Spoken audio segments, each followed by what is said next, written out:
Now that you have determined the above, let's go through the 4 grafting steps. Start by collecting your choice of sandwood in winter. During the dormant season, it should be approximately 8 long, in the diameter of a pen step. Labeled the same with the tree name mendative cutting.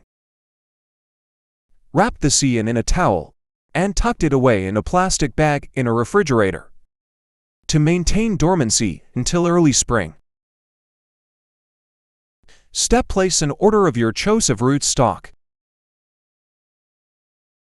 Step: when fruit tree buds open in spring, it is time to start grafting. Get banding on your preference. You can use various grafting methods, including approach grafting, bar grafting, by grafting, cleft grafting, wet grafting, stew grafting, and more.